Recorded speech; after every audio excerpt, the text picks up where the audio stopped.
Listen to me. You listen to me. Don't hang up. Tragedy strikes at 3:29 a.m. From their home, Richard calls the police in hysteria. Through sobs, he explains that Amber, his wife of 9 years, was not breathing. It looked like a suicide, but then police discovered unbelievable evidence.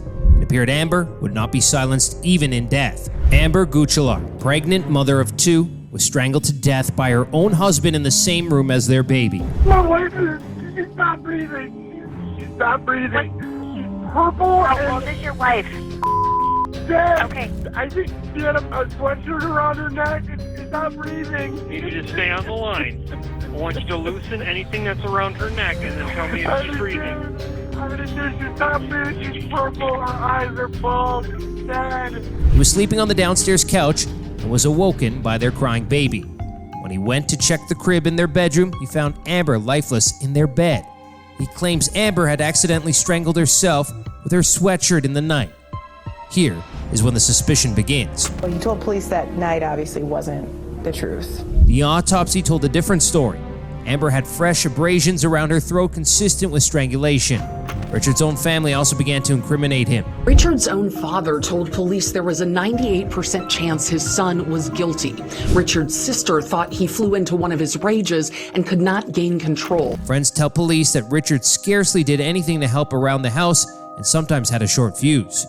To make things worse, medication he took often resulted in more angry and violent outbursts. She would often tell family that Richard was like her third child, but a violent child. Phone messages also revealed that the couple were arguing about Richard's pornography addiction only a week before Amber was found dead. Finally, Brittany told police that Richard only slept on the couch when the couple had been fighting and that he was unlikely to wake up because of his medication.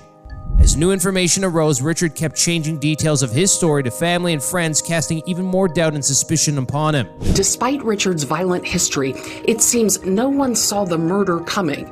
No one, that is, except for Amber herself. A search of Amber's car uncovered the holy grail of evidence.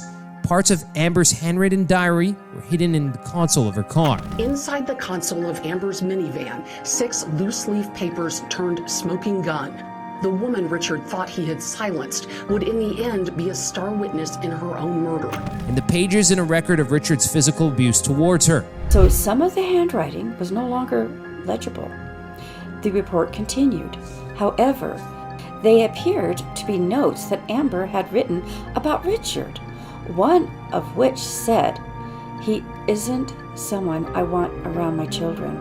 She listed his acts of violence, which included throwing a mug at their TV, smashing her cell phones, punching a glass shower door, smashing countertops with a hammer, and punched holes in the walls. And the most damning line of all, I have literally thought to myself, am I safe asleep next to him?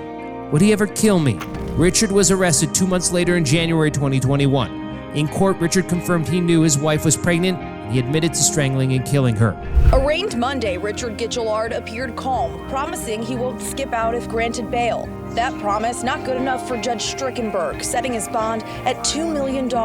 Because the state could not prove premeditation, Gucciolard pleaded guilty to second-degree murder and intentionally assaulting a pregnant person. The judge sentenced him to life in jail with a minimum of 33 years to serve. Now, on the exterior, they were a picture-perfect family, which is a facade many women suffering from domestic abuse try to perpetuate. In that regard, Amber was no different. Tragically, Amber had kept the abuse from her mother and sister and assured her friends that any trouble never escalated to physical abuse. She chose to stay in a situation that obviously cost her life. Since Amber's death, her family have raised awareness about domestic abuse, sharing Amber's story in the hopes that other victims can find strength to reach out for help.